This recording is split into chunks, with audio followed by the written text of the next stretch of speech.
Va ora in onda Che giorno è? Convenevoli formulaici, genetriaci, ricorrenze, commemorazioni, rilevamenti demoscopici e musica per voi.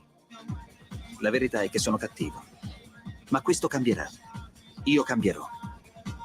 È l'ultima volta che faccio cose come questa. Metto la testa a posto, vado avanti, rigo dritto, scelgo la vita. Già adesso non vedo l'ora. Diventerò esattamente come voi. Il lavoro, la famiglia, il maxi televisore del cazzo, la lavatrice, la macchina, il CD e l'apriscatole elettrico. Buona salute, colesterolo basso, polizza vita, mutuo, prima casa, moda casual, valigie, salotto di 3 pezzi, fai da te, telequiz, schifezze nella pancia, figli, a spasso del parco, orario d'ufficio, bravo a golf, l'auto lavata, tanti maglioni, Natale in famiglia, pensione privata, esenzione fiscale, tirando avanti lontano dai guai, in attesa del giorno in cui morirai. Che giorno è? Radio Libertà. Iniziamo con i consueti, tradizionali, convenevoli formulaici, rivolgendo un abbraccio forte alla signora Carmela, alla signora Clotilde e alla signora Adrianangela. Loro ci seguono, ma ci seguiscono anche dal canale 252 del digitale televisivo terrestre, perché questa è una radiovisione che si abbona a Radio Libertà campa oltre 100 anni. Meditate, gente, meditate. Gli altri supporti per seguire questa radio, il profilo Facebook, dove ogni notte che Dio manda in terra io pubblico la sinossi delle mie interviste a disposizione gratuitamente e apertamente a tutte le donne e agli uomini di buona volontà, e anche tutti i sessi previsti e quelli non previsti. Poi naturalmente Twitch, social di ultima generazione, naturalmente la Radio DAB, naturalissimamente le applicazioni Android e iOS per seguirci ovunque tramite i vostri cellulari, e poi ancora YouTube e Alexa, accendi Radio Libertà, passaparola, ve ne saremo riconoscenti. Insieme ad Andrea, che è assiso saldamente sulla tolla di comando in regia tecnica, entrambi siamo sospesi a 137 metri,6 sopra il livello del mare. Temperature interne decise dalla commissione apposita 24,7 sopra lo 0 centigradi, e poi ancora vi diremo le altre temperature per completare questa informazione contenuta nei convenevoli formulaici. Vi anticipo intanto che parleremo moltissimo di lui, e chi se non Donald Trump, come dicono quelli bravi. 7,9 gradi centigradi sopra lo zero la temperatura esterna, 90% l'umidità, 1019,2 millibar la pressione. Allora, questo è Che giorno è? Genetriaci, ricorrenze, commemorazioni, poi rilevamenti demoscopici, o se preferite i sondaggetti, musica per voi. Che musica abbiamo tenuto in serbo per voi? Abbiamo Uto Ughi, un violino nobile, poi abbiamo Richie Havens, abbiamo anche gli amanti della musica prog, la PFM, perché oggi è il genetriaco di Franz di Cioccio, e poi da Trinidad Tobago Billy Ocean, e poi lo scopriremo genetriando. E andiamo invece a presentare le interviste che si svolgeranno durante oltre la pagina, a partire dalle 13:35.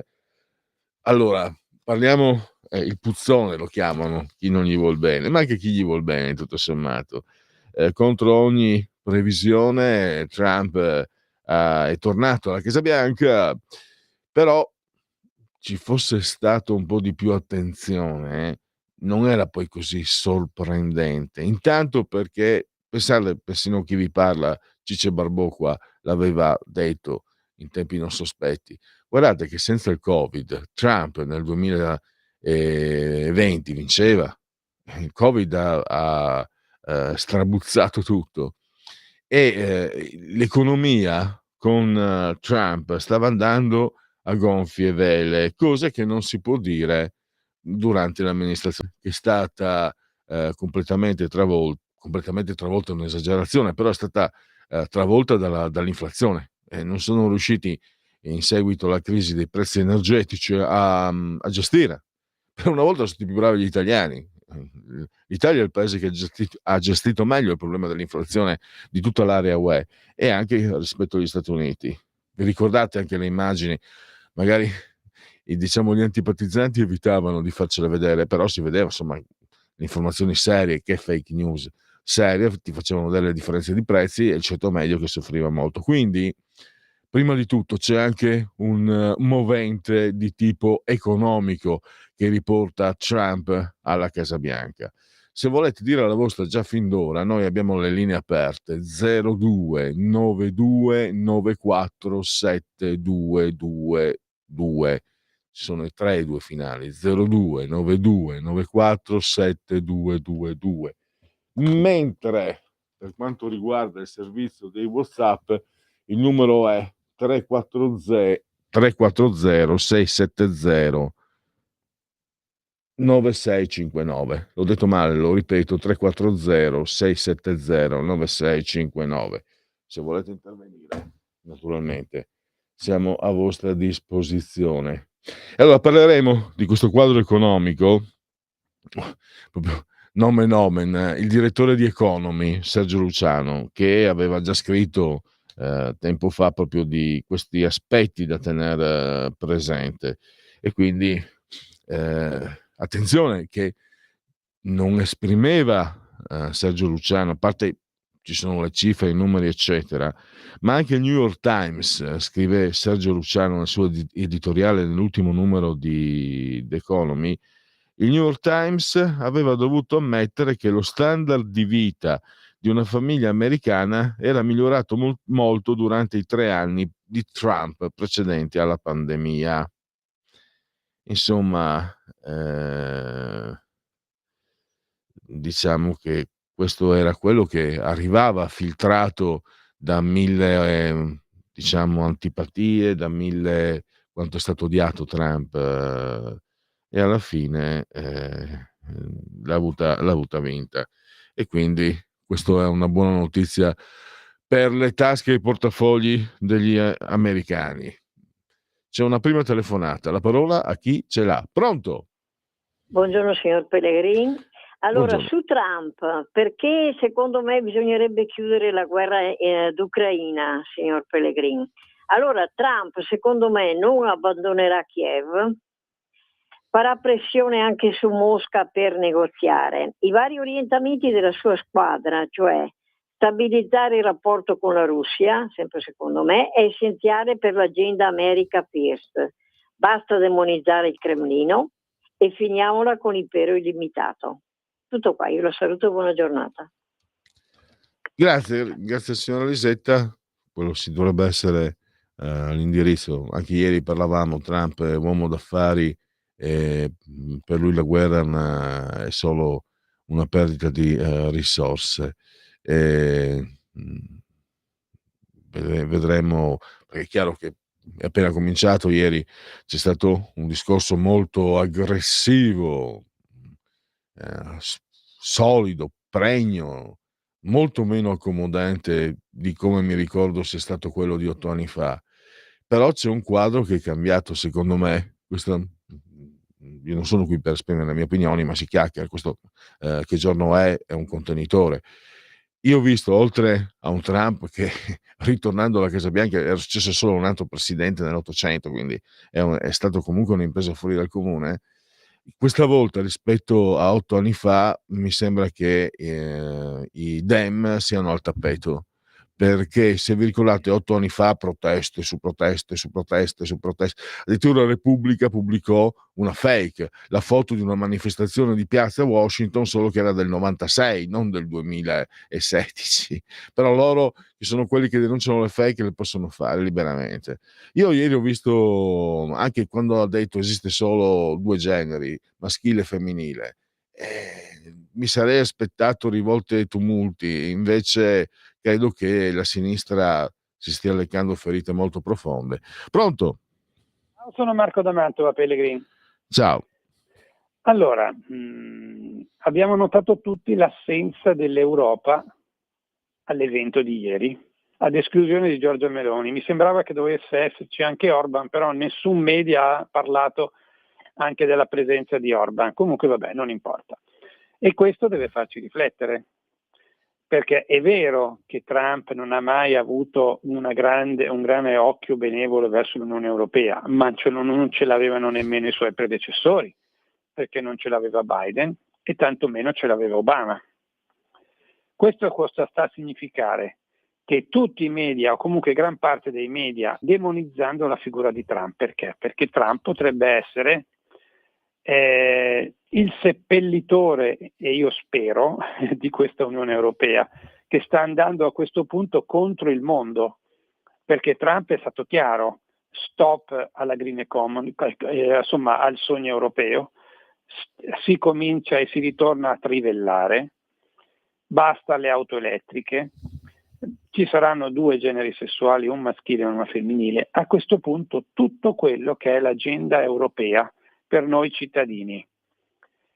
E stanno dicendo i grandi media, lo dico per chi magari non fosse informato, che da Trump ci metterà i dazi, non esporteremo più negli Stati Uniti, noi che esportiamo 63 miliardi all'anno per un totale di 93 miliardi all'anno di interscambio commerciale, noi comunque esportiamo praticamente quasi il triplo rispetto a ciò che importiamo.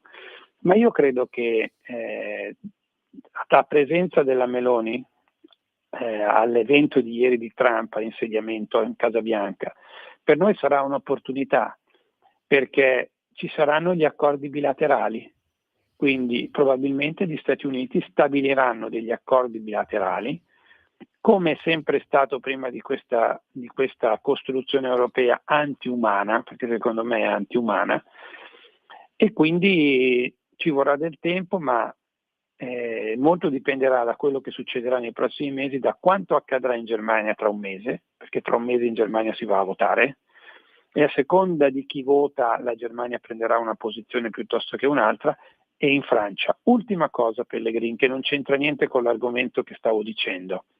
Allora, le nostre opposizioni continuano a dire che la sanità è in condizioni pietose e il governo di centrodestra non ha fatto niente, a parte che non è vero, ma lo vogliamo dire chiaro e netto, che siamo in carenza di personale sanitario, infermieristico, eccetera, ma chi si è opposta all'aumento degli stipendi è stata la CGIL e la CISL, perché il governo, il Ministero della Sanità, aveva offerto 170 euro in busta paga mensili di aumento al personale ospedaliero, e invece la CGIL e la CISL si sono opposti. Diciamolo questo, ragazzi, perché la gente non lo sa. Ciao Pellegrino. Aspetta Marco, però aspetta che mi ricordo che se tu alludi agli aumenti promessi in tempi di Covid, quel governo promise un aumento che poi invece che addirittura di 500, un premio che poi si ridusse a 100 con le tasse. Non so come si comportò la CGIL, so come si comportò il governo, che all'epoca era composto era quello rosso-verde.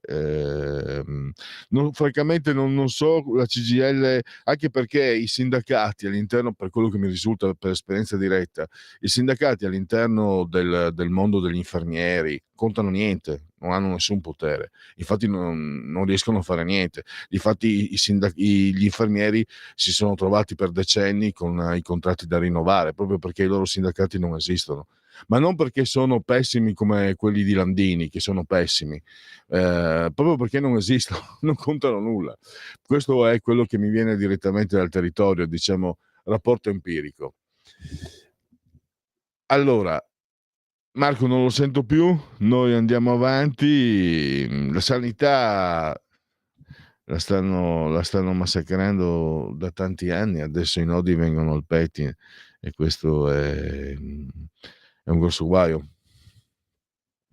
Qui forse, non lo so, adesso faccio il ciccio barbossaggio, invece di cercare colpevoli, cercare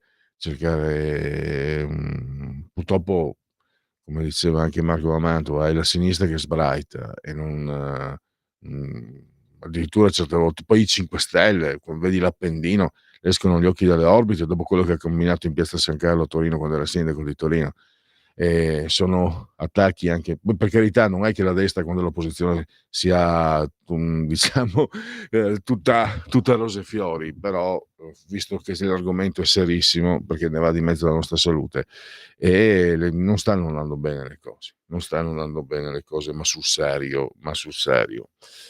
Allora, un'altra cosa, si diceva Marco, non c'era l'Europa. Io lì sono rimasto molto deluso ed esterrefatto perché sono d'accordo con lui. Quello che però ho imparato io, credo di aver imparato, che la politica è fatta proprio di rapporto, è fatta di, cioè in questo momento Trump ha le carte, tu Europa gliele devi andare a vedere.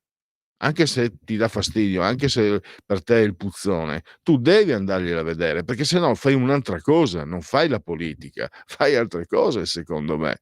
Cioè, quella è la politica, andare a trattare anche con chi non ti va.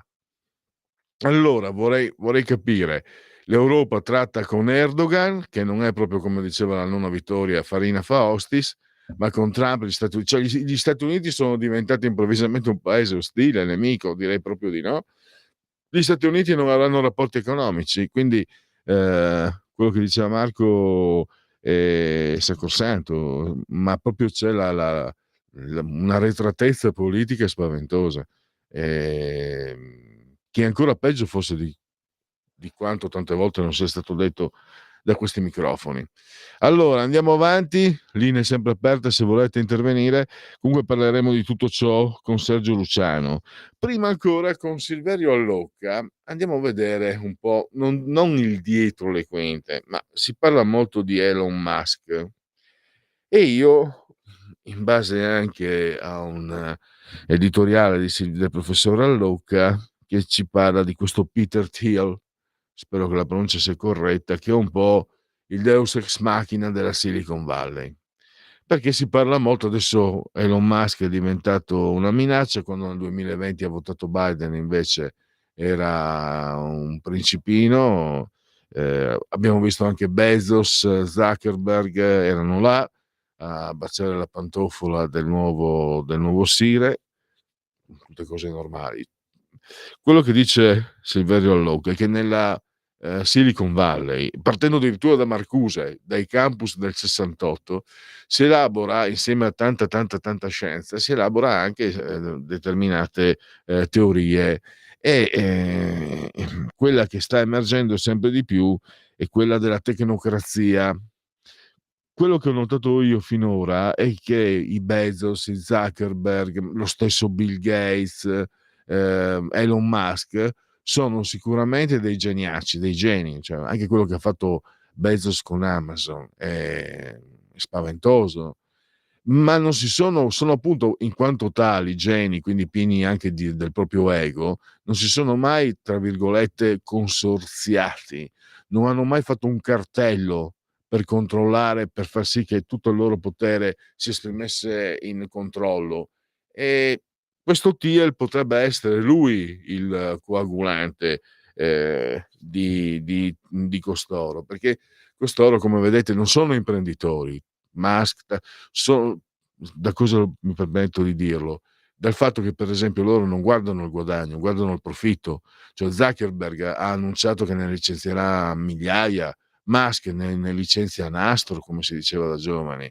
Anche Bill Gates non era proprio tanto per la quale, e Bezos negli stabilimenti Amazon ogni tanto vengono fuori storie da campo di cotone dell'Ottocento, quindi l'imprenditore, per carità, non è un mecenate, però l'imprenditore vede il guadagno, quindi non il profitto, il guadagno, che è diverso. Questi invece vedono solo il profitto, quindi non hanno ancora una mentalità imprenditoriale. Non ne parleremo con Silverio Allogga, questo è un po' un quadro. 13:01, ho sforato di un minuto. Stai ascoltando Radio Libertà, la tua voce libera, senza filtri né censure, la tua radio.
Eccoci di nuovo in simultanea con voi.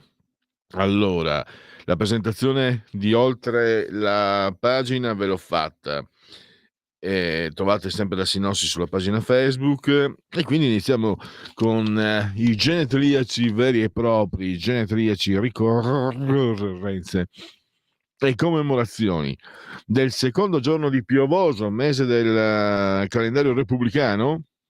Per tutti martedì 21 gennaio, anno domini 2025 che dir si voglia. Il Polo Nord, la tenda rossa, Umberto Nobile, esploratore, generale, ingegnere, irpino, era lui di origine. Christian Dior, uno dei marchi più rinomati del lusso.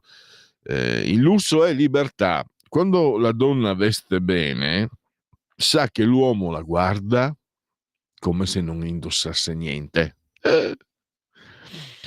Allora, la bugiardona.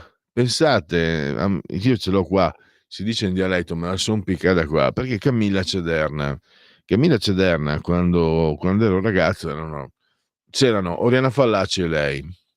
Solo che lei scrisse un libro su Giovanni Leone, Presidente della Repubblica, pieno di balle, di bugie. Lo posso dire perché ci furono delle sentenze che la condannarono. Anche a risarcire Leone, l'ex presidente Leone. E lei fu anche una di quelle che firmò il manifesto contro il commissario Calabresi. Quindi, se posso permettermi di dirlo, a livello giornalistico, a livello professionale, una figura molto squalificata. Scrivi un libro pieno di bugie che rovina la vita di un uomo, firmi un manifesto che porta all'uccisione di un uomo. Ce n'è abbastanza, no? Per non essere, se non altro, citata ad esempio. Niente da fare. L'anno scorso, meno dell'anno scorso, mi ricordo sulla Stampa una paginata dedicata a Camilla Cederna, dove non hanno dedicato neanche un rigo a questo fatto qua, che aveva scritto bugie e che ci sono le sentenze che sanciscono questo. Niente da fare. Infatti lei era la regina dei salotti, te puoi immaginare, fatemi esprimere in vernacolo, te puoi immaginare, la Oriana Fallaci le se sbranava. Cioè, chiaramente Oriana Fallaci, lo Zenit, il Nadir, l'In, lo Yang, completamente differenti, ovviamente. L'unica cosa in comune è che entrambi scrivevano benissimo. Secondo me scriveva più bene scriveva meglio la Oriana Fallaci, però lì è una questione, non sto. Comunque è talmente ha creato una realtà talmente discrepante, sgradevole, che l'ho inserita nei genetriaci, altrimenti non la inserirei se non fosse ricordata come se fosse ancora una santona. Telly Savalas, Kojak, il mitico Aristoteles Savalas.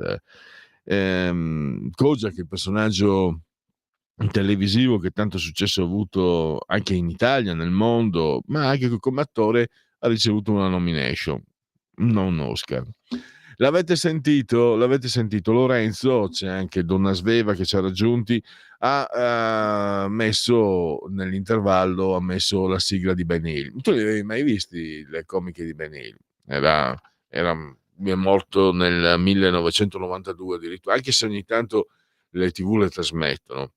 È un comico diventato molto popolare anche in Italia, popolarissimo oserei dire, negli anni 80, cominciò negli anni 70, perché me lo ricordo ancora in bianco e nero, le comiche di Ben Hill, io me le ricordo in bianco e nero, in realtà erano colori, e poi insomma era ripreso anche da Drive-In, trasmissioni come Drive-In facevano vedere le immagini, ed era amatissimo, ripeto, amatissimo anche in Italia. Mi ricordo che lessi che lui aveva una venerazione, e chi non ce l'ha, cioè non è che fosse una cosa strana, per Charlie Chaplin, Charlot. Lui proprio era pazzo per Charlie Chaplin, come tanti, io stesso insomma amo non è che Charlie Chaplin è Charlie Chaplin, e poi cosa vuoi dire?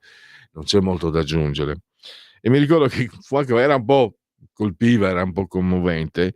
Insomma, un giorno Charlie Chaplin lo manda a chiamare e lo invita a conoscerlo. Benny Hill va a casa di Charlie Chaplin e cosa scopre? Che Charlie Chaplin aveva tutte le sue videocassette, le videocassette di Benny Hill. Mamma mia, deve essere stato come toccare il paradiso. Poi è stato anche intervistato più volte Burruto, Diodato, Emilio Ughi, il Bustocco, Uto Ughi, anche intervistato dalla nostra radio. Il suono viene da dentro di noi, non da fuori. E poi un fascista simpaticissimo, Teddy, Teodoro Bontempo, abruzzese, lo chiamavano Erpecora perché arrivando negli anni 70, arrivando a Roma dall'Abruzzo, dormiva in auto e in auto c'era i coprisedili in pelle di pecora, qualcosa del genere. Era secondo me è stato maltrattato perché veniva indicato, lui è tra coloro che salgono praticamente al governo ai tempi di Fini, il primo governo Berlusconi 1994, c'era anche la Lega. Lui viene indicato come un portatore di rozzezza. In realtà, me lo ricordo nelle interviste, era aggressivo sì, ma intanto era molto arguto, con molta ironia, e poi i suoi ragionamenti politici, per come me li ricordo, per quanto io non abbia mai amato troppo quella parte politica lì, però erano rispettabilissimi. E poi uno stilista da Reggiolo, Luciano Soprani, lui è scomparso nel 1999. Poi abbiamo una grandissima, immensa attrice, Thelma di Thelma and Louise, ma lei ha vinto l'Oscar, ha avuto 2 nomination e un Oscar. Quello vinto è con William Hart, Turisti per caso, un film molto struggente, molto intenso. E poi abbiamo il cattivone dei cattivoni, è stato il super cattivone Philo Ganton in Stranger Days e Top Dollar Il Corvo. Sto parlando di Michael Wincott, che un giorno, leggendo, o forse addirittura in televisione, scopro che parla piuttosto bene l'italiano. Ha la mamma italiana, ha la mamma di Piacenza, Michael Wincott. Proprio, non so se avete presente, se avete visto Il Corvo o Strange Days, è quello proprio super perfido.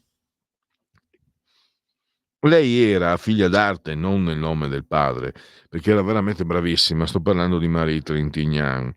Poi purtroppo è stata uccisa dal suo compagno mentre era in preda, Bernard Cantat, che era il cantante dei Noir Désir, è un gruppo di estrema sinistra, antagonista, molto di sinistra. Lui era in preda ad alcolici stupefacenti e le ha sparato, l'ha uccisa, insomma, e alla fine credo non abbia neanche fatto ben il carcere, non aggiungo altro. Poi un grandissimo comico, imitatore, Max Tortora, il suo Derrick è immenso, e anche il suo Amadeus è notevole. E poi, come vi ho detto, Richie Havens, chitarrista jazz, Billy Ocean da Trinidad e Tobago, e Franz Di Cioccio della premiata Forneria Marconi, gruppo di rock prog molto in auge negli anni 70. Credo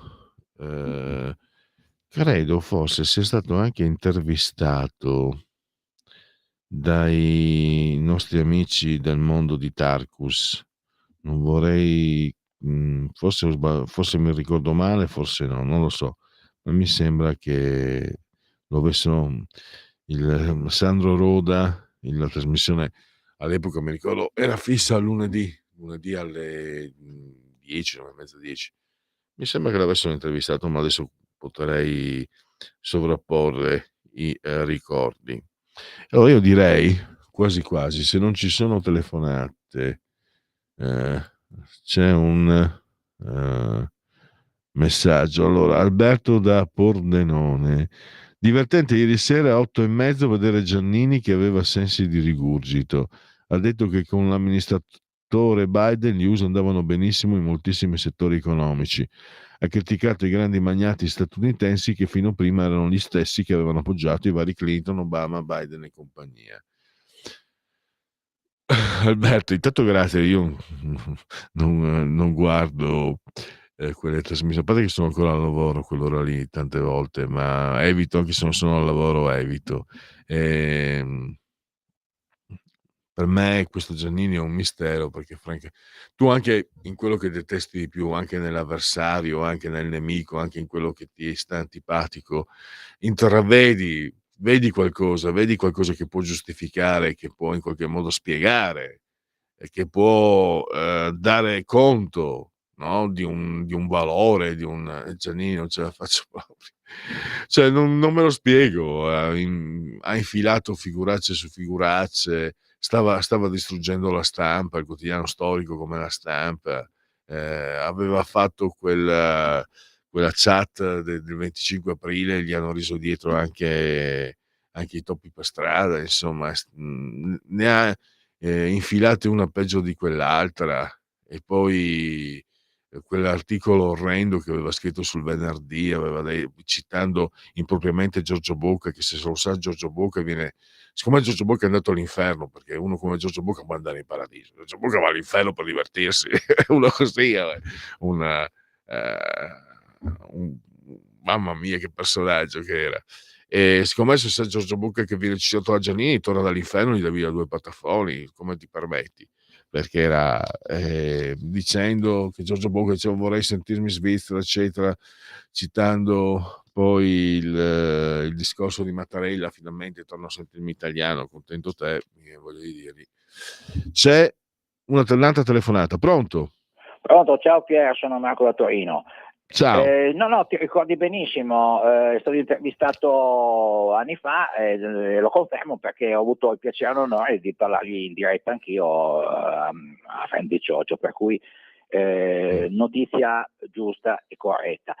Aggiungo una postilla che non è né una provocazione, nemmeno così gettare zizzania o cosa. Per carità, nulla da dire sulla Fallaci, io non sono un gran lettore, perché essendo un leghista della prima ora sono abbastanza ignorante, ho letto poco, mi metto le dita nel naso, eccetera. No, però, Marco, sì. Ti interrompo. Allora, io non so se di solito chi si dice ignorante pensa di non esserlo, intanto. Poi io non sono proprio un leghista della primissima ora, ma sono entrato in Lega nel 96 e ho trovato tante persone colte. A parte che poi essere colti non significa nulla, perché è come avere la benzina e non avere il motore, perché il motore è l'intelligenza, poi la cultura può servire come benzina.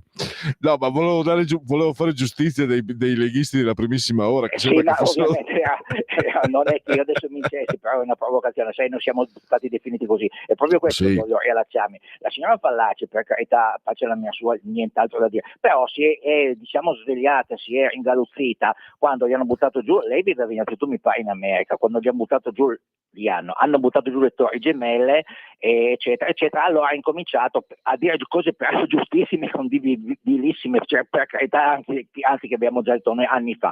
Però mi ricordo che aveva definito trogloditi noi leghisti e aveva non solo preso le distanze, ma ci aveva appellati con epiteti non proprio gradevoli. Semplicemente questo volevo fare presente a tutti quanti, cioè un minimo di memoria storica bisognerebbe averla, tutto qui, senza considerare questa provocazione o cosa. Ciao. Ci sentiamo, ciao. Grazie Marco. Io Marco in altre occasioni ho ricordato proprio come Oriana Fallaci. Non l'ho fatto in questa occasione perché la contrapponevo alla Camilla Cederna, di cui lei era acerrima nemica, essendo genetriaco di Camilla.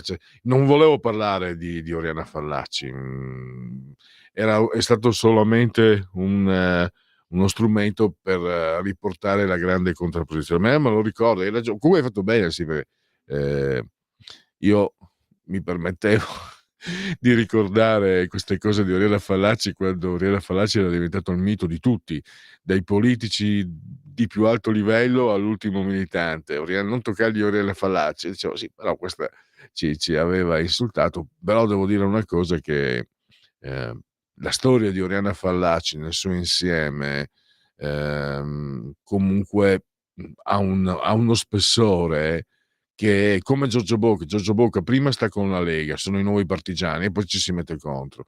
Però ci sono delle figure che hanno uno spessore che va al di là, diciamo, della loro posizione. Quindi non tutto lì, insomma. Cioè, io sono anti-juventino naturale, però lo sapete anche voi che per me Roberto Bettega o anche Michel Platini, insomma, non si toccano, sono patrimoni del calcio, sono patrimoni del calcio. Ecco, anche se con la maglia sbagliata, quella dei Galeotti, che con Lorenzo c'è una continua disfida, è un continuo Juve Milan, Milan Juve, è un continuo 4-4, maledizione. Allora, facciamo così, breve, anzi, scegliete voi un intervallo musicale. Mettiamo adesso, visto che ha citato Marco da Torino, ha citato Di Cioccio, mettiamo il Si può fare della PFM, se ce l'avete pronto. Perfetto.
Riprendiamo perché adesso è il momento dei genetici, c'è già passato, dei sondaggetti, anzi dei rilevamenti demoscopici che sondaggetti. Allora, questo è produzione nelle costruzioni. A novembre 2024 si stima che l'indice destagionalizzato della produzione nelle costruzioni sia aumentato del 2,6% rispetto a ottobre. Nella media del trimestre settembre-novembre 2024 la produzione nelle costruzioni cresce dell'1,4% nel confronto con il trimestre precedente. Chiudiamo se c'è stata una condivisione, se non c'è stata fa lo stesso. Trump, Italia, quali rapporti? Realizzato da Analisi Politica, committente Remtene SRL. È una mia colpa, non so chi sia Remtene SRL. Andiamo però, a noi interessa il sondaggio. Allora, ogni paese europeo cercherà di fare accordi singoli con gli Stati Uniti per cercare il proprio vantaggio, 46%. Ecco qua gli accordi bilaterali di cui parlava Marco da Mantova. I paesi europei, almeno quelli principali, tenderanno a fare sempre più politiche comuni in modo da rendersi sempre più indipendenti dagli Stati Uniti. 34%. Lo trovo meno realistico, se devo essere sincero, forse più auspicabile ma meno realistico, non sa il 20%. La presidenza di Trump per l'Italia cambierà, ci saranno più vantaggi il 15%, cambierà, ci saranno più svantaggi il 22%, non cambierà, sarà come adesso il 21%, non cambierà, ci saranno gli stessi svantaggi di ora, 20%, non sa, 22%. L'attuale governo nei rapporti con gli Stati Uniti sta lavorando bene o male? Molto bene l'11%, abbastanza bene il 40%, abbastanza male il 19%, l'8% molto male, non sa, il 22%.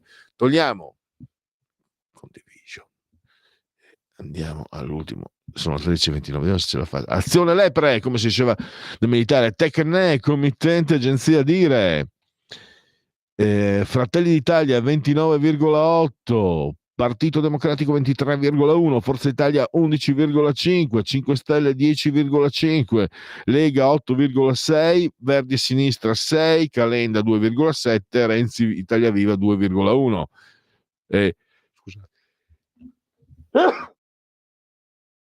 Uno starnuto in diretta. Meloni 46, Tajani 39, Schlein 31,3, Conte 29,4, Salvini 26,9. Vi sto leggendo il gradimento dei leaders. 20,2 Bonino, Calenda 19,1, Bonelli 16,3, ma non è quello di fumetti.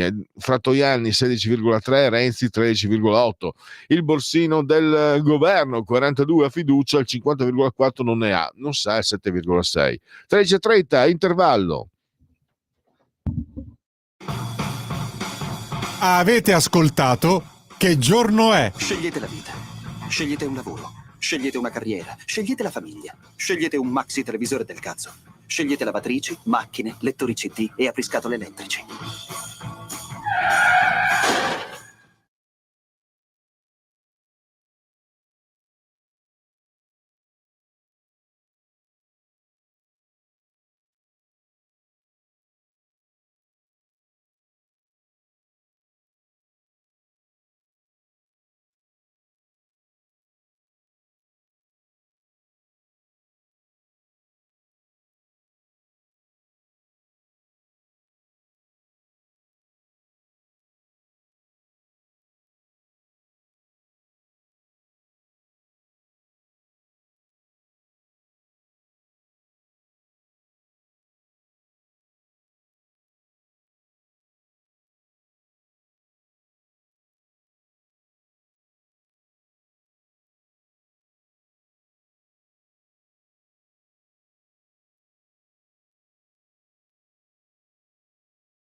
Va ora in onda Oltre la pagina.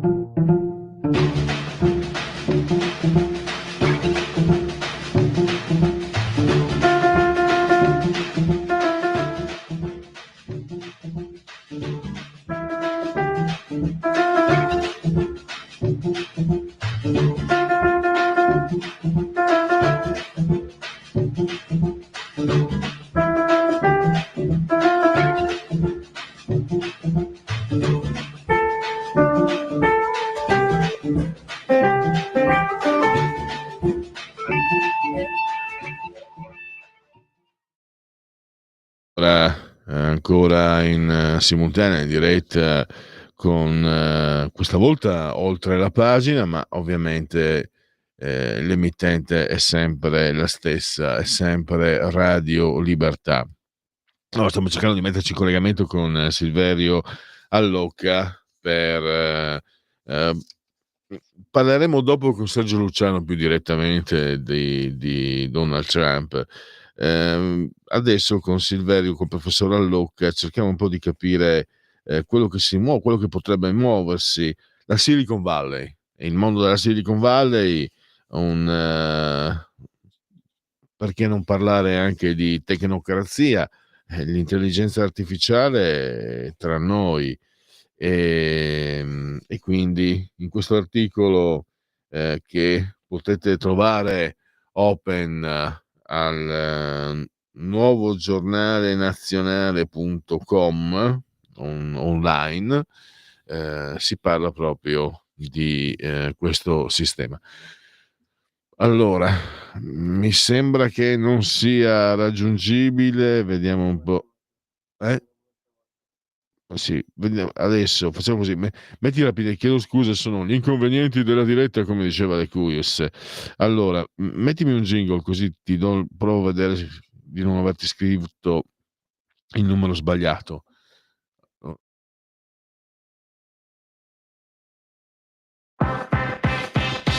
Per interagire con Radio Libertà, inviaci un messaggio di testo, audio, video al nuovo numero dedicato a te. 340 6709 659 340 6709 659. Rimani connesso con Radio Libertà, la tua radio.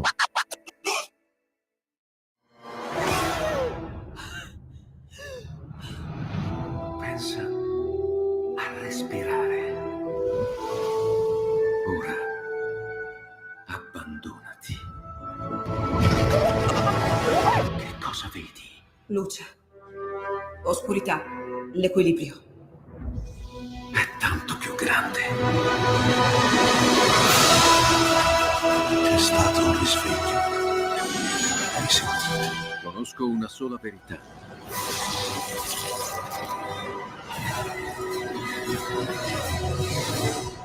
Movie Time ti fa entrare nel vivo del cinema, ti fa sentire come se fossi tu il protagonista del grande schermo.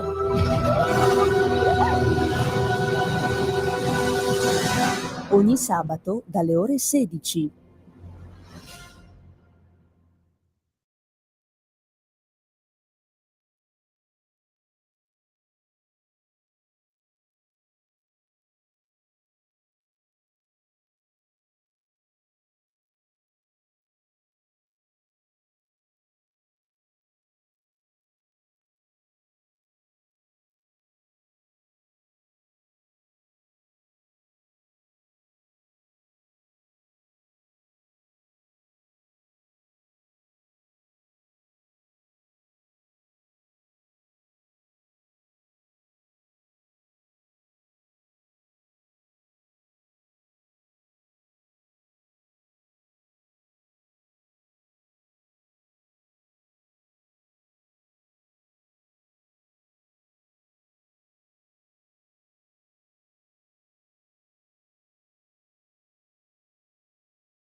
Pesca dalla rete, le interviste di Luisella Pescatori, detta La Pesca, con le freelance di Rete al Femminile, le voci fiere di una nuova prospettiva, ovvero segreti e consigli del lavoro autonomo declinato al femminile. Ogni mercoledì alle 15:30 su Radio Libertà, la tua radio.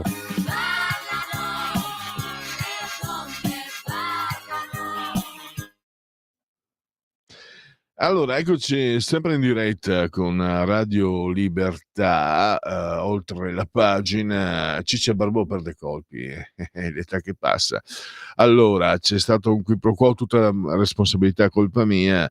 Vediamo se riusciamo a recuperare Silverio Allocca per oggi. Diciamo che c'è stato un avvicendamento, adesso ci sarà un avvicendamento per cui anticipiamo il qui Parlamento con Rossano Sasso, un contributo che vi possiamo offrire grazie al lavoro dei nostri tecnici Donna Sveva e Lorenzo il Magnifico, e quindi ascoltiamo Rossano Sasso, che da sempre segue le problematiche scolastiche di tipo sociale, e poi vediamo se dopo le 14 riusciamo ad avere Silverio Allocca. Nel caso non fosse così, vi leggerò la sinossi che ho preparato e che riassume il tema che avremo affrontato con lui.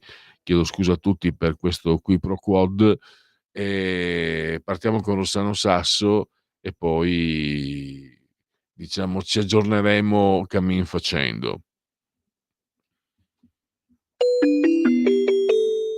Qui Parlamento.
Qui Parlamento.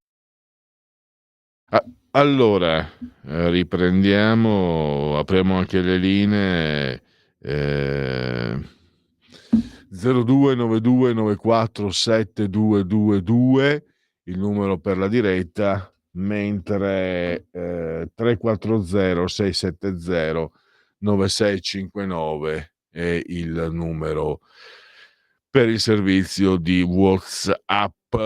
Allora vi dicevo, avevamo in scaletta Silverio Allocca proprio per parlare di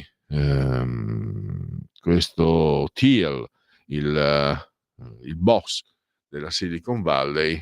Qua c'è stato un qui pro quo, quindi noi andiamo avanti e vi aggiorno sulle ultime notizie. L'Unione Europea ha preoccupazione per il ritiro degli Stati Uniti dalla OMS, l'organizzazione rammaricata. OMS, ci auguriamo che gli Stati Uniti ci ripensino. Portavoce della Commissione Europea: per rispondere alle minacce sulla salute dobbiamo cooperare. Qui c'è anche, in realtà, le cose non sono mai a tinta unita, perché lo disse anche Trump, aveva già minacciato, non so se avesse tolto anche gli Stati Uniti già nel suo primo mandato dall'OMS, perché diceva l'OMS prende soldi e basta dagli Stati Uniti. Adesso qua guarda, mettono la notina, $500 milioni l'anno. Trump, grazie ai rivoltosi di Capitol Hill, firma l'uscita dall'accordo di Parigi sul clima, e questo era già risaputo, ne avevamo anche parlato noi qualche tempo fa. Trump fa slittare lo stop a TikTok di 75 giorni. Borsa, l'Europa debole, attende Wall Street, Milano meno 0,4. Il mondo in competizione, l'UE cambi marcia, pronti a negoziare con Trump sul commercio. Questa volta questo lo dice Ursula von der Leyen. Tredicenne si allontana dall'ospedale e viene violentata in strada. Questa è una notizia a Palermo. E poi al via le iscrizioni a scuola su unica attesa di oltre un'ora. C'è tempo fino al 10 febbraio. Andiamo a vedere cosa ci dicono le altre fonti di informazione. Israele lancia una nuova operazione militare in Cisgiordania. Netanyahu: si chiama muro di ferro e non finisce qui. Regeni, la madre in aula, in obitorio, visto la brutalità delle torture sul corpo di Giulio. Chi guadagna di più in Italia? Stipendio medio 37.300 euro lordi, le donne 6.000 euro in meno, tutti i dati settore per settore. Il tuo stipendio, giusto? L'età d'oro dei miliardari, un sentito grazie ai 71 italiani. Questo è Ferruccio De Bortoli. Sciatori pirati milanesi travolgono una turista e non si fermano a soccorrerla. 5 identificati e denunciati. E poi ancora le dichiarazioni shock del killer di Paolo Stasi. Sparai per punirlo, nessun motivo per chiedere scusa ai parenti. In aula Luigi Borraccino, reo confesso del delitto del 19enne assassinato la sera del 9 novembre del 2022 sull'uscio di casa a Francavilla Fontana, Brindisi, quindi nel Salento, se non sbaglio. Fasano, schiava del marito per 20 anni, costretta a lavarlo e vestirlo, ogni giorno mangiava avanzi. Siamo sempre nella provincia di Brindisi. L'uomo, oggi 80enne, è stato condannato a 5 anni di carcere. Negli atti del processo tutti i dettagli dei soprusi subiti dalle donne.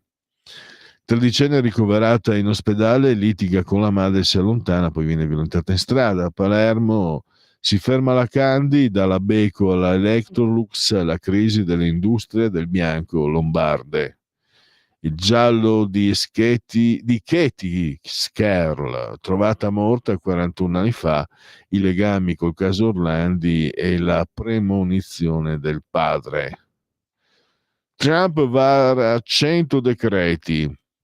Stop alle intese sul clima grazie a 1600 assalitori del 6 gennaio. Da Xi a Putin, gli altolà sul clima e Panama. I provvedimenti firmati dal presidente USA subito dopo il giuramento, emergenza al confine con il Messico, lotta alle gang criminali, stop agli incentivi sulle auto elettriche. Lo show, i fan in delirio, un caso il braccio teso di Musk, lui sporchi trucchetti. Vabbè, lei se sono di parte me la fate fare la battuta di parte. Se a sinistra pensano di fare opposizione come stanno facendo su Musk e il braccio teso, c'è un modo di dire in dialetto veneto, malciapai, presi male si potrebbe dire, malciapai ancora è meglio, perché la presidenza Trump 2 è più forte di 8 anni fa. Questo è Rampini che ce lo scrive. Il cappello scudo di Melania, vera protagonista del giorno. Il cappello di Melania, Zach rapito dalla compagna di Bezos.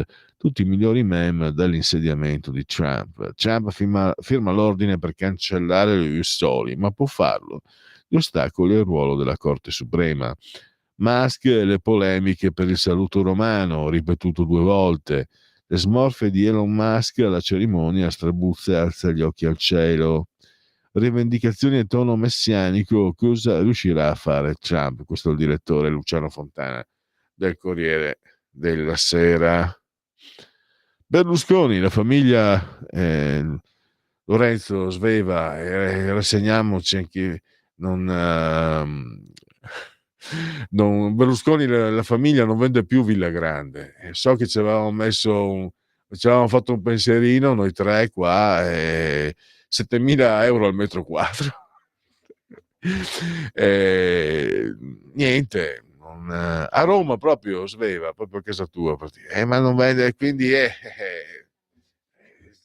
ci rivolgeremo da qualche altra parte, pazienza. Sarà sede di rappresentanza a Fininvest. Processo Corona, Meloni ammessa come parte civile, la diffamò con notizie false. Storie di imprese, racconti di saper fare. Australia Open, super sfida gioco. Sono già arrivati sì, è già i quarti. Djokovic, Alcaraz, mamma mia. Nole vince il terzo set, diretta 4-6, 6-4, 6-3. Che partita, Alcaraz, Djokovic. Fermiamoci, sono le 14. Pausa, poi riprendiamo. Coming Soon Radio, quotidiano di informazione cinematografica. Forse è meglio che vada. E chi lo dice? Sempre se non hai altro da fare. No, che non ce l'ho. Il film più emozionante dell'anno. Il candidato all'Oscar Andrew Garfield. Che ci piaccia o no, il tempo stringe. La candidata agli Oscar Florence Pugh. Perché hai tanta fretta? È che sono preoccupato che mi stia innamorando di te. We Live in Time, dal 6 febbraio al cinema. Emilia Perez è il vincitore ai Golden Globe per il miglior film. Vincitore di 5 premi EFA. Carla Sofia Gascon, Selena Gomez, con Zoe Saldana. Ascoltare e accettare. Emilia Perez, un film di Jaco Diard. Al cinema. E se cucissimo la testa del cane sul corpo dell'uomo? A gennaio non rovinerai il mio malefico piano? 50% uomo, 50% cane. Perché mi devi sempre recare l'interno della banca? 100% eroe. Dogman! Vai ad arrestare Pete! Dogman dal 30 gennaio al cinema.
Rientriamo sempre in diretta,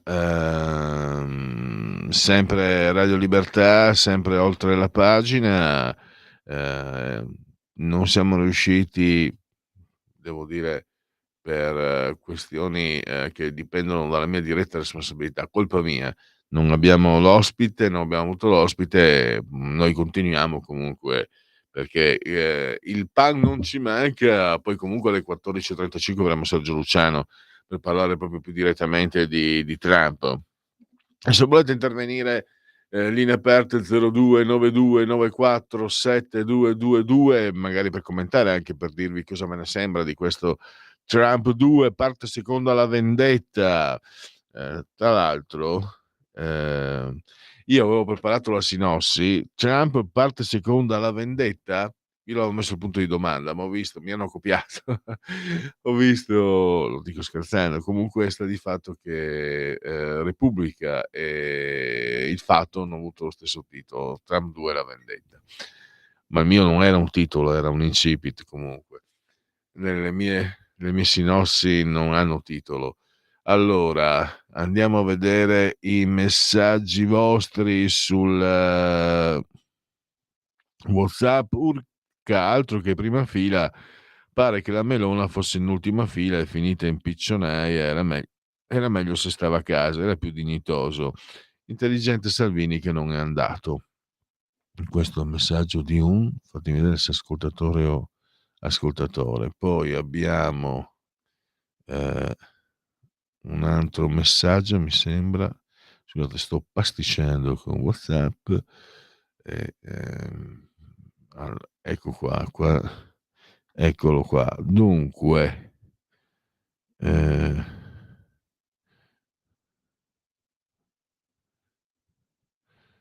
allora,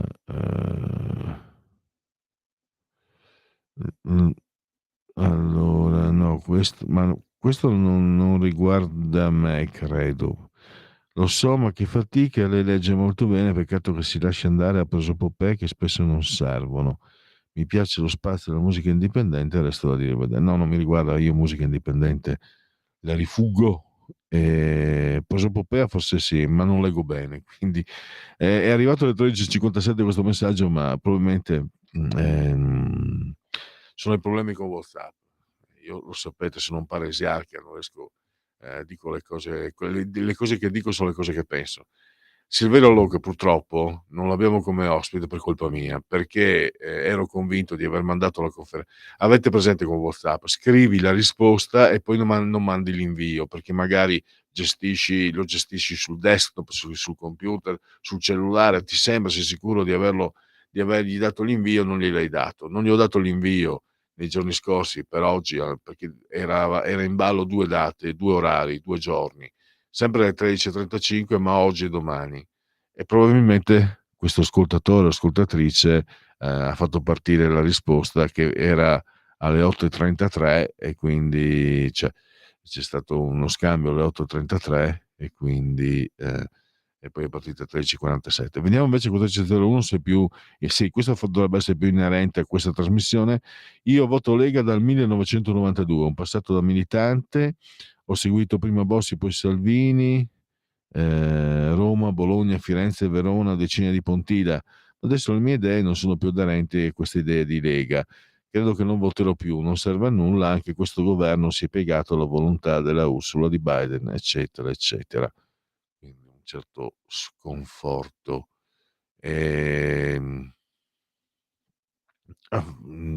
Non ho risposte, noi possiamo dare informazione e poi non so se dovessi fare l'avvocato di qualcuno, però io non sono avvocato di nessuno, dico certo sì, questo governo non si è contrapposto, però intanto riesce ad avere un equilibrio economico, non ha contro il rating, tutto quello che è successo col governo nel 2018 giallo-verde, chiedo scusa, c'è il taglio del cuneo fiscale, ci sono comunque iniziative che vanno che vanno in qualche modo ad aiutare il ceto medio. Questo mi sembra che lo dicano i parametri. Ma ripeto, però sa troppo di non sono un politico io, sa troppo di perfetto, allora, sa troppo di presa politica.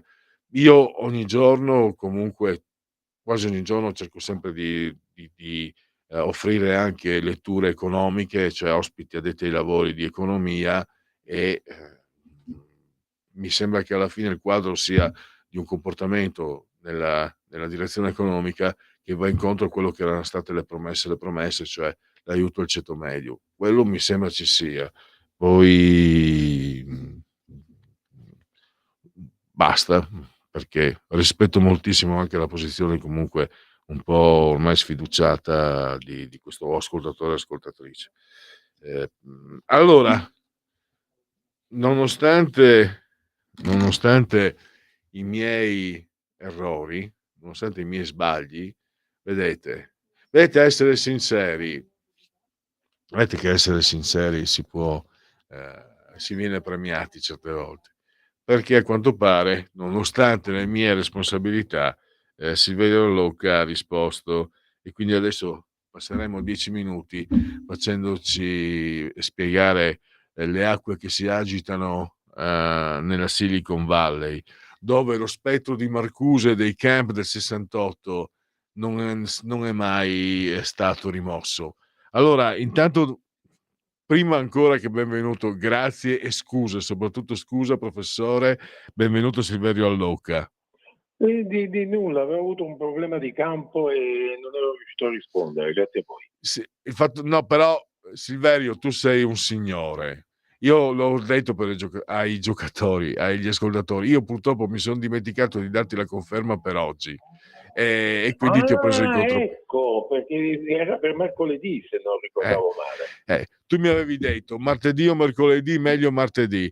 Io gestendo, non è una scusante, io gestisco WhatsApp sia su desktop che sul cellulare. Ero convinto di averti dato la conferma per oggi, e invece mi sono accorto di non avertela data. Ti chiedo immensamente non scusa. lavoro, non fa mai errori. Ti chiedo immensamente scusa. Ma figurati. E allora veniamo al dunque, perché io riprendo il pezzo, l'articolo che è scritto sul Nuovo Giornale Nazionale e che si trova online. Allora, parliamo di chi c'è dietro Trump, parliamo di Musk, ma parliamo soprattutto di Peter Thiel, che è già un nome che ritorna, che hai citato anche in altri articoli. È un po' il patron della Silicon Valley. Allora io parto da una considerazione che ho tratto leggendo il tuo articolo, professore. Noi notiamo che questi super geni, perché comunque penso sia innegabile, Bezos, Musk, Zuckerberg, se vogliamo lo stesso Bill Gates, intanto sono individualisti, sono geni, sono individualisti, finora non hanno fatto cartello. Poi correggimi se la mia, io quello che dico lo deduco anche proprio perché i quadri del panorama internazionale che ci offri tu sono sempre davvero, non li trovi da altre parti.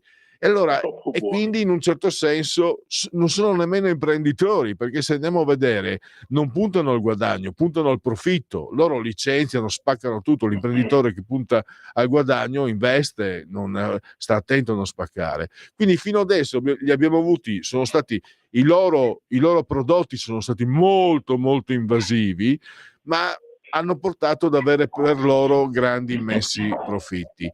Ma se si equalizzassero, se facessero cartello, se decidessero che il mondo deve andare come vogliono loro, se decidessero, questo l'hai scritto tu, per la tecnocrazia, cosa può succedere? A te la parola, professore. Ma allora diciamo questo, che una volta c'era un primato della politica, cioè sostanzialmente i politici gestivano, per quello che riguarda il mondo occidentale, secondo quella che era la concezione liberista dell'Occidente, secondo le teorie per esempio di von Hayek, gestivano la politica in che modo? Si ponevano come dei punti di riferimento, di mediazione tra quelle che sono le esigenze, i bisogni e le desiderata delle varie componenti sociali. Quindi ovviamente, per esempio, da una parte le forze lavoratrici, dall'altra l'imprenditoria e via avanti. Quindi il punto fondamentale, diciamo, idealmente quale doveva essere? Quello di fare in modo che nessuna delle diverse parti prevalesse sull'altra e quindi armonizzare un po' una sorta di primus inter pares sostanzialmente. Quando arriviamo per quello che riguarda l'Italia, ma anche per quello che riguarda il resto del mondo occidentale in particolare, quando arriviamo alla fine della guerra fredda, quando arriviamo alla fine delle ideologie come motore trainante di questo modo di gestire le cose, di fatto che cosa succede? Succede che chi prende la guida sono gli imprenditori e nulla da criticare riguardo a quello che è il loro obiettivo.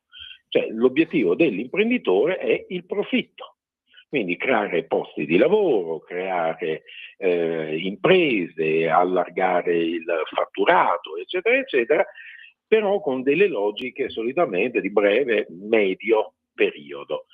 La politica è rimasta un attimino, ha fallito in molti casi quello che era il suo compito e quindi, diciamo, alla fine si è aggregata. Quello che, per rendere più chiara la cosa, pensiamo a quello che è successo con la fine della Prima Repubblica. Con la fine della Prima Repubblica noi abbiamo l'emergere della figura di Silvio Berlusconi. Perché?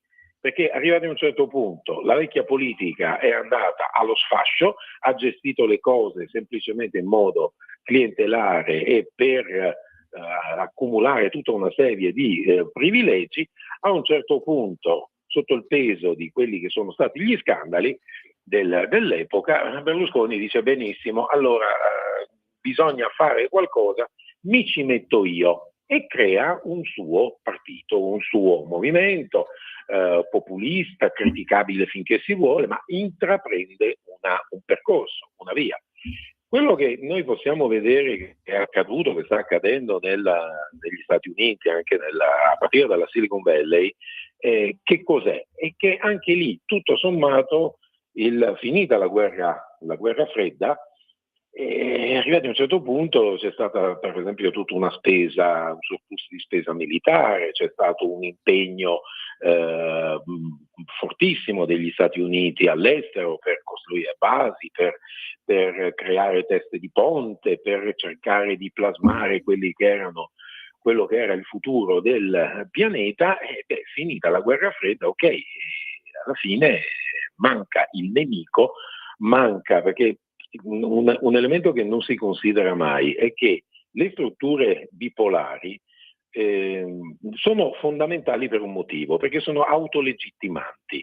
Io ho citato nell'articolo un pensiero del generale Eisenhower, che disse la peggiore sconfitta, il peggior danno che poteva derivare agli Stati Uniti era quella di sconfiggere l'Unione Sovietica. Uno dice: ma com'è che possibile che un personaggio di quel calibro, e poi per 2 volte il Presidente degli Stati Uniti, faccia un'affermazione di questo genere? Per cosa combatti questa guerra fredda?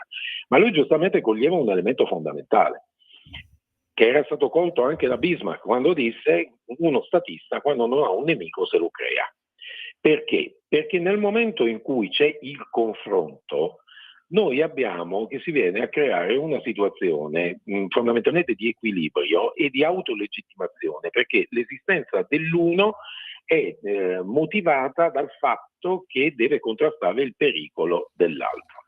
Quindi poi questo conflitto, questo contrasto poggia su che cosa? Poggia sul parlare ai propri di quelli che sono gli aspetti ideali alla base della propria attività, e andare a porre l'accento sugli elementi negativi della pratica politica dell'altro. Quindi diciamo che per quello che riguarda l'Occidente si parlava del liberalismo come filosofia politica, come scienza politica, e si andava a criticare quello che era il progetto politico concretamente realizzato dal comunismo, che era un fallimento. Stesso discorso dall'altra parte. Finisce la guerra fredda e per quello che riguarda noi in Occidente, dici benissimo, abbiamo vinto, quindi andiamo a vedere l'aspetto pratico, quello che effettivamente si è realizzato. E quello che si è effettivamente realizzato è un po' diverso da quello che si è voluto raccontare e che è andato bene che è stato possibile raccontare fin tanto che c'è questa situazione di conflitto. Quindi anche negli Stati Uniti a un certo punto ci si è trovati, la politica si è trovata a non avere un nemico, non avere qualcuno che giustificasse tutta una serie di azioni, di programmi anche economici che erano finalizzati, che erano motivati, giustificati con la guerra fredda. Quindi per esempio una corsa al riarmo, con tutto quello che questo comporta nei termini anche economici. E quindi che cosa succede? Succede che l'indebitamento è un indebitamento che cresce a dismisura per mantenere una struttura che non si sa bene e debba contrastare chi e cosa. Ci sono degli interessi grossissimi che per anni sono stati alla base di un determinato modus operandi, e per quello che riguarda poi anche dal punto di vista, come dire, del culturale, ci si trova in una situazione per cui dalla grande spinta consumistica, alla grande spinta al così fan tutti, ha reso anche le masse popolari piuttosto inconsapevoli. Perché? Perché sono vissuti in un contesto ideologico dove la retorica la fa da padrona, e poi alla fine, nel momento in cui si arriva al dunque, ci si trova a dover operare delle scelte, fare dei cambiamenti, anche dal punto di vista economico, passare da una logica, da un'economia diciamo così, di guerra a un'economia in tempo di pace, e gestire anche i rapporti interni e internazionali in un modo diverso. E in che condizioni si viene a trovare l'Occidente? In che condizioni si trovano, per esempio, i personaggi più in vista della Silicon Valley? Si trovano in una situazione analoga a quella che si è avuta in Italia nel momento in cui finisce la Prima Repubblica e uno dice: e la seconda chi la costruisce? Perché? Perché c'è una determinata realtà di cui bisogna tener conto, e che gli elettori di fatto non percepiscono, non comprendono. Negli Stati Uniti è successo fondamentalmente la stessa cosa. Dal punto di vista culturale gli Stati Uniti non stanno molto meglio, come tutto l'Occidente, di noi in Italia. La diffusione di un analfabetismo funzionale è enorme anche negli Stati Uniti. Quindi l'unica cosa che è possibile fare è dare vita, e qui abbiamo Trump, a movimenti politici, a gruppi politici che facciano esattamente quello che ha fatto Berlusconi in Italia, cioè creare un movimento di tipo populista. Perché? Perché parlare di contenuti, parlare di programmi con un linguaggio che era quello che per esempio in Italia conoscevamo negli anni 60, negli anni 70, dove c'erano le tribune politiche, dove si parlava appunto anche di conti pubblici, dove anche la televisione faceva un certo tipo di informazione, e non è più possibile. Perché? Perché manca la comprensione, la capacità, la conoscenza necessaria agli ascoltatori per capire questo. Stesso problema negli Stati Uniti. E quindi che cosa succede? Succede che prende forma questo movimento trumpiano, che riesce ad aggregare, a fare leva su quelli che sono i disagi della popolazione, dei cittadini americani, sui problemi derivanti dal progressivo impoverimento della middle class, in un contesto nel quale fare un programma e presentarlo e ottenere un consenso elettorale diventa estremamente difficile, perché fare un discorso un attimino più tecnico che parli un po' di sacrifici ma in termini concreti e non semplicemente così, tanto per dire, non può essere compreso. E quindi che cosa si fa? Si promette. A questo punto il gruppo degli imprenditori della Silicon Valley, capo in testa Peter Thiel e il suo, direi io, braccio destro dal punto di vista operativo, Elon Musk, fanno che cosa? Dicono benissimo, se vogliamo ottenere qualcosa, ok, non ci mettiamo noi in politica, però andiamo a prendere qualcuno, finanziamo quella campagna elettorale di qualcuno che può in qualche modo essere il nostro uomo a Washington. Ma l'obiettivo che sia Trump o che sia Biden di questi personaggi non è quello di fare un qualche cosa che possa ricalcare, riportare, ripristinare, perché non ne hanno i mezzi, non ne hanno la possibilità, anche qualora lo volessero, ripristinare un primato della politica. Devono gestire in qualche modo in prima persona il contesto politico e sociale del paese. E come lo fanno? Lo fanno da imprenditori, quindi prendono atto di una determinata situazione, vanno a finanziare un capo in testa che è in grado di aggregare, di essere un punto di aggregazione per il consenso popolare, per fare poi cosa? Per andare a cercare di risolvere determinati problemi bypassandoli, se non hanno, come non hanno, i mezzi per affrontarli in prima persona, anche i mezzi economici. Quindi quando un Peter Thiel teorizza una tecnocrazia, non è che lo faccia perché è uno spostato che vuole impadronirsi del governo mondiale o altro, ma perché si rende conto che se lui andasse a fare un discorso concreto non avrebbe un uditorio. E quindi che cosa fa? Dice benissimo, l'unico modo per poter affrontare la situazione, l'unico modo per riuscire a risanare le cose, a rimettere in piedi il paese, è quello di rivolgersi a ciò che ha un'intelligenza operativa concreta con la quale lavorare. E da qui appunto tutto il discorso delle tecnologie, da qui la rivoluzione dell'intelligenza artificiale e via avanti, che ovviamente si può tradurre in un danno per tutti. In che senso? Nel senso che questo, andando avanti, questa rivoluzione dell'intelligenza artificiale che toglierà milioni e milioni di posti di lavoro, non è un problema semplicemente perché toglie i posti di lavoro, cioè per l'amor di Dio è un grossissimo problema, ma perché toglie non solo il posto di lavoro, con il posto di lavoro toglie la forza contrattuale, cioè la ragion d'essere per cui ci può essere un movimento, un partito politico o altro. Perché se io ho impianti che per esempio vengono gestiti normalmente con le tecnologie e non ho bisogno di maestranze se non per quella parte che riguarda la gestione di questi complessi, evidentemente coloro che restano al di fuori della partita, che non hanno un lavoro, non hanno una forza produttiva, non hanno neanche voce in capitolo per le decisioni che devono essere prese. Benissimo. Professore, devo concludere, sei stato come sempre molto chiaro e credo che avremo modo di tornare su queste tematiche molto spesso. Intanto ti ringrazio davvero, ti chiedo ancora scusa per il mio... Figurati, un piacere. E grazie ancora, a risentirci a presto. Un abbraccio, buona giornata e un saluto a tutti.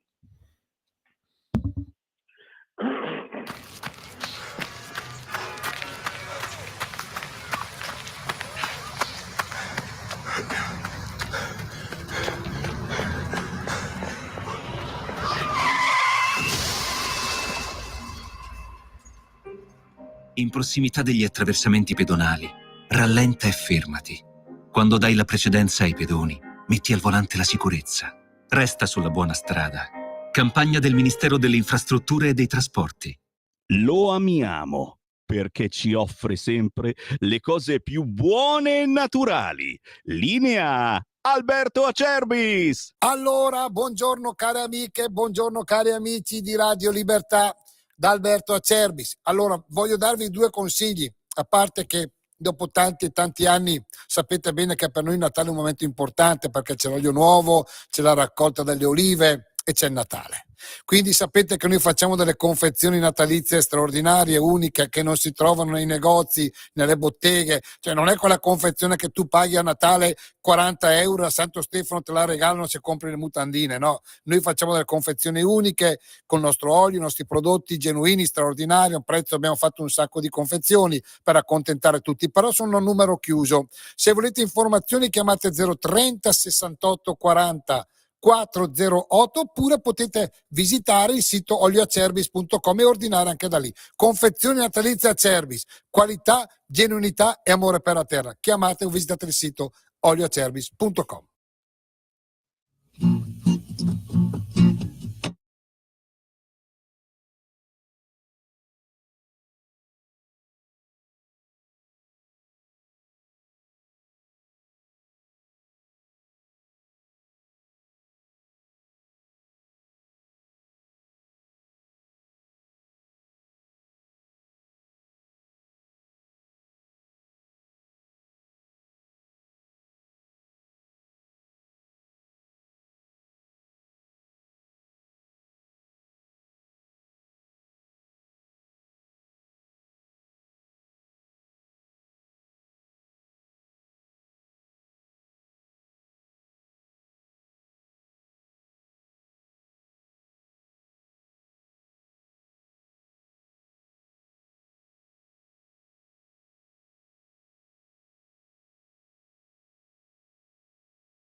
La tua radio è ascoltabile anche con la televisione in digitale. Sul telecomando della televisione digitale o del tuo ricevitore digitale puoi scegliere se vedere la TV o ascoltare la radio.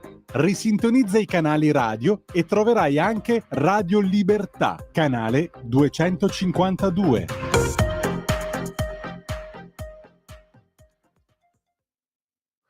Eccoci, sempre in diretta, sempre a Radio Libertà, sempre oltre la pagina, e andiamo a parlare, insomma, dell'uomo del momento, anzi, era stato definito persona dell'anno dal Times, mi sembra. Stiamo parlando di Donald Trump, e uno dei motivi che lo hanno portato al successo, forse il motivo fondamentale, al di là delle ideologie, questa frase esistono solo due generi, maschile e femminile, male e female, in realtà cherchez l'argent, perché lo ha ammesso anche il New York Times. A me era sfuggita, ma leggendo Sergio Luciano ho scoperto questa cosa, che il New York Times ha detto che nei suoi primi 3 anni Trump aveva creato del benessere come non ce n'era prima.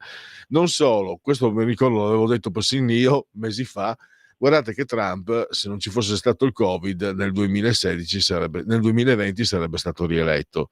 E insomma, le cose sono andate in quella direzione. Ne parliamo subito col direttore di Economy, Sergio Luciano, che abbiamo in collegamento, che saluto e che ringrazio. Bentornato, direttore. Ciao a tutti, buonasera, grazie all'invito. Allora. Ecco, tu nell'editoriale dell'ultimo numero di Economy hai scritto queste cose nei giorni scorsi, no? Cioè hai fatto un quadro economico che è un po' trascurato quando si parla di Donald Trump, perché anche nel primo mandato i risultati non erano stati decisamente buoni, al di là delle simpatie o delle antipatie. Come stanno le cose, direttore? Ma allora, Trump è un liberista convinto ed è quindi deregolamentatore, toglie i regolamenti, che è quello che piace agli americani.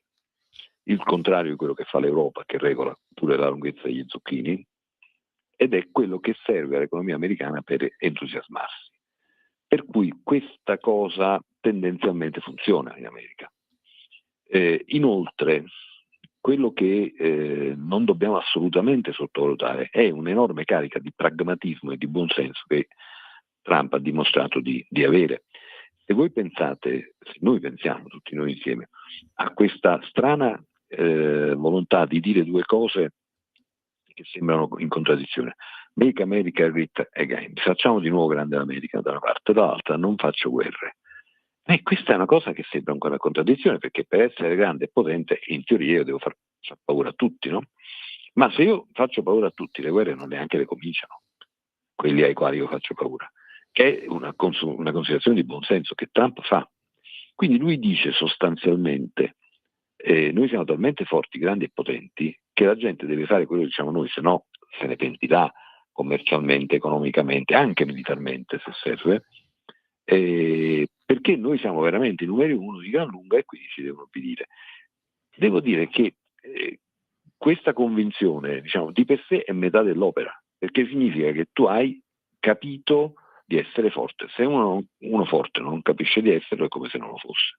Allora, la cosa importante, e poi tutta da valutare, è capire in che misura lui metterà in pratica tanti enunciati strani che fa. Per esempio, avrete notato che il governo danese ha detto di essere pronto a sedersi in un tavolo di negoziato sullo sfruttamento della Groenlandia.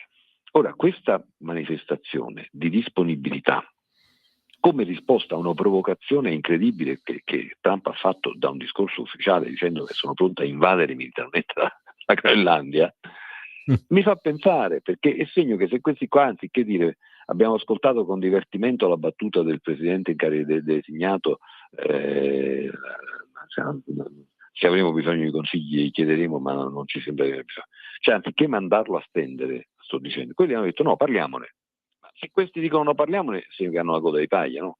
E probabilmente sulla Groenlandia fanno carne di porco e non si vede per quale ragione un paesino europeo di 12 milioni di abitanti o 14, quelli che ha la Danimarca, debba avere il controllo su un pezzo di terra terribilmente inospitale come quello, ma pieno di risorse importanti. Allora, io dico, non è un fesso questo Trump, 6 milioni di abitanti ma è tutt'altro che fesso. È tutt'altro che fesso e vuole passare alla storia. Il suo massimo obiettivo adesso, essendo un narcisista megalomane, è passare alla storia. Per passare alla storia non può fare giocherelli con le figurine dei calciatori, deve fare qualcosa di importante. Questo qualcosa di importante non transita più, questo l'ha detto in lungo e in largo, con la guerra.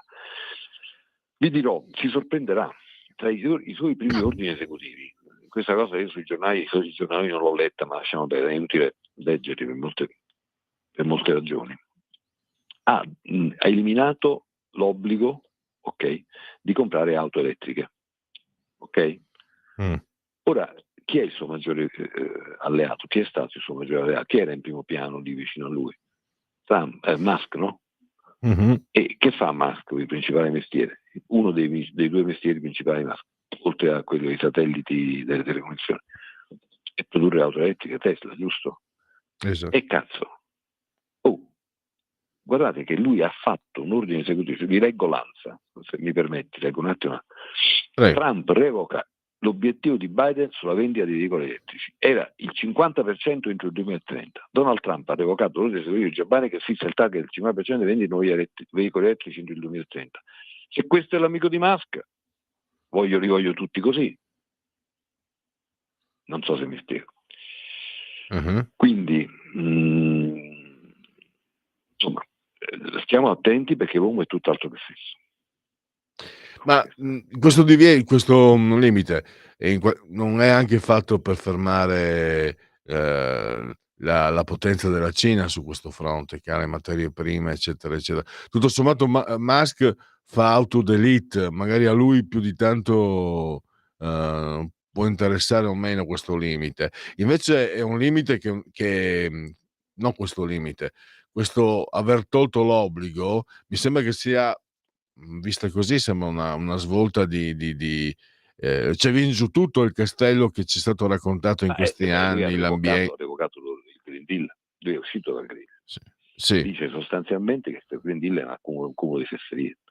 E adesso io non credo che sia un cumulo di fesserie, credo che bisogna adoperarsi in quella direzione, ma non è vero che senza, se non si fa tutto quello che dicono, che ha detto l'Europa, nei tempi prescritti Europa moriamo. Se dobbiamo morire, moriamo comunque, perché non è che la natura si ferma perché noi emettiamo un po' di CO2, questa è una cazzata, chiaramente una cazzata. Emettere meno CO2 fa bene a una serie di cose, che sono la nostra salute respiratoria, però non è che adesso se deve riscaldarsi in mare basta togliere nei tempi prescritti all'Europa la CO2 dall'atmosfera perché si smetta di riscaldarsi. Ci sono le tempeste solari, c'è la vicinanza del pianeta dal Sole, ci sono tutta una serie di fattori che gli astronomi ben conoscono, gli astrofisici ben conoscono, che vanno avanti per i fatti loro, quindi insomma, no?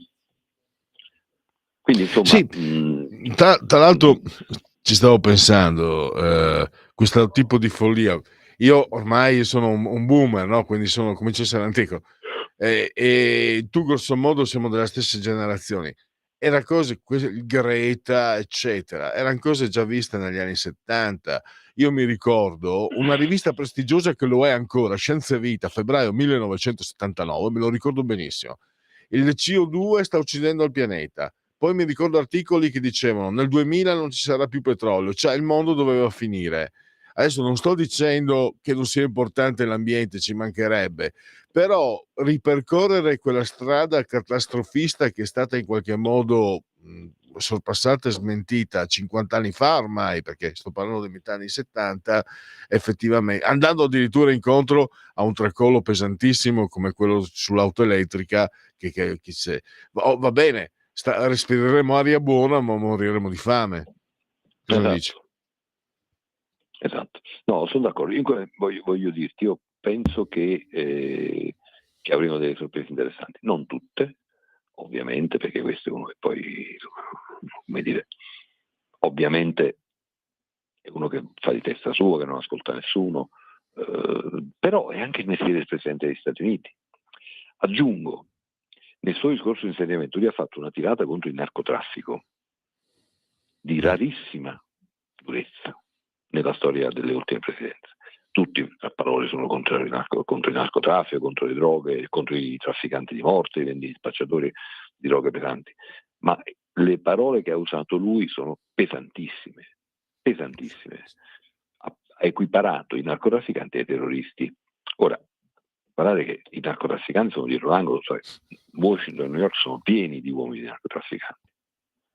Quindi avere il coraggio di dire una cosa del genere non è banale, Anche perché mi sembra abbia messo... Tutto hanno potuto dire i democratici, salvo che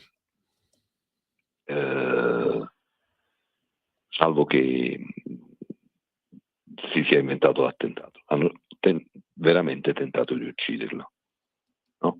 Quindi capito?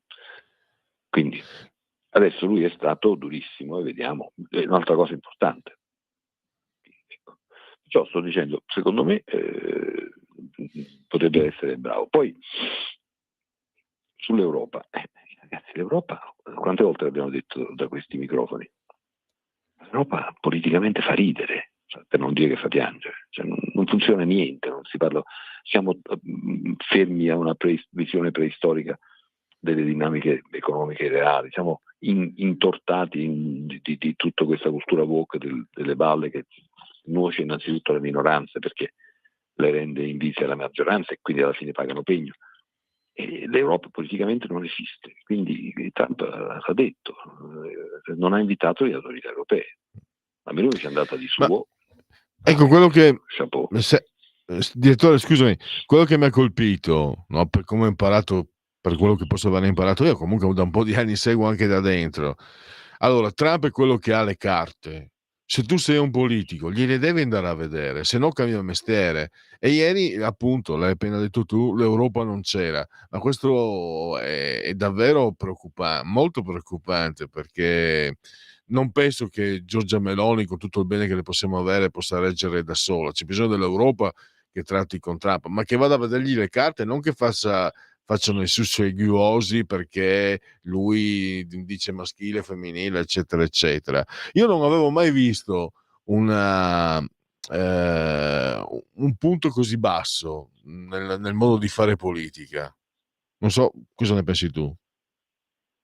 Ma sicuramente, diciamo, l'Europa è appannata e l'Italia dentro l'Europa ha i soliti temi, diciamo, i nostri indigeni, cioè non funziona un cazzo sostanzialmente la pubblica amministrazione. Scusate la parolaccia in diretta, ma è così, no? La pubblica amministrazione non funziona.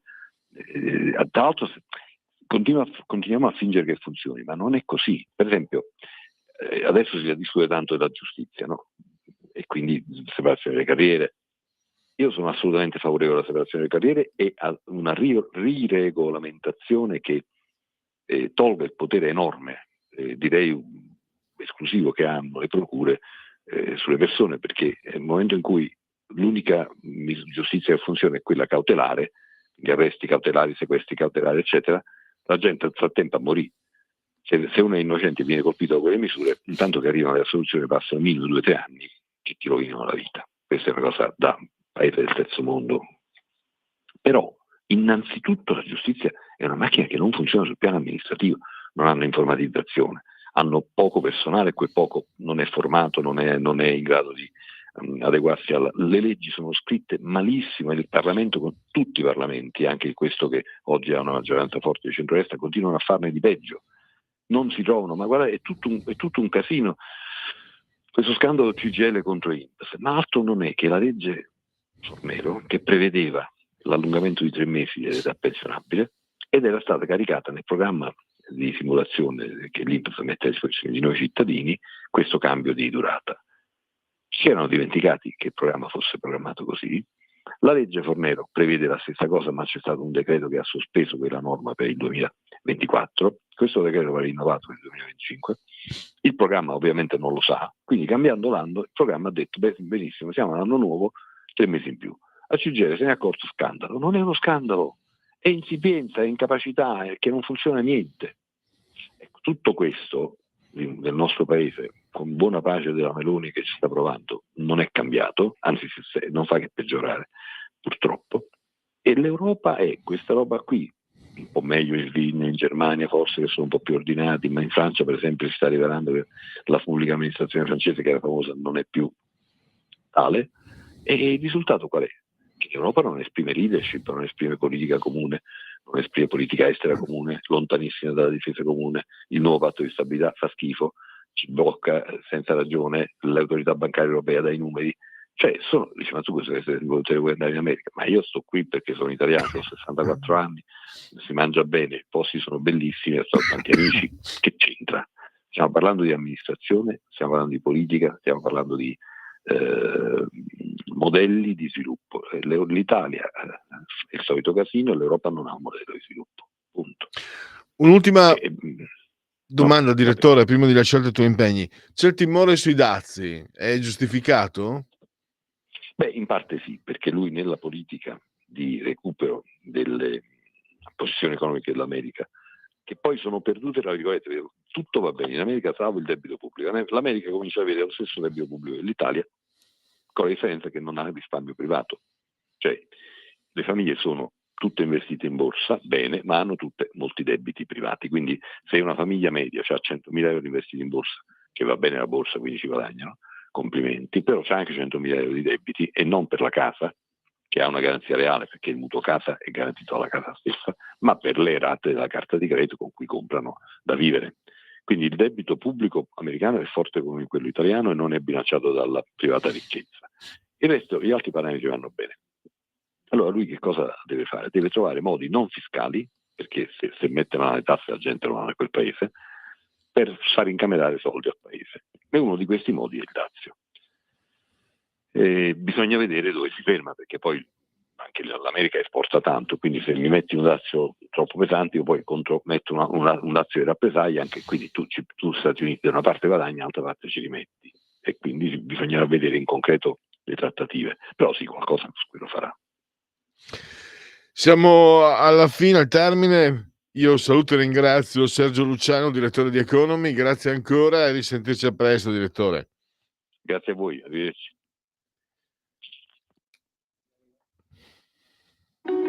Segui la Lega è una trasmissione realizzata in convenzione con La Lega per Salvini Premier.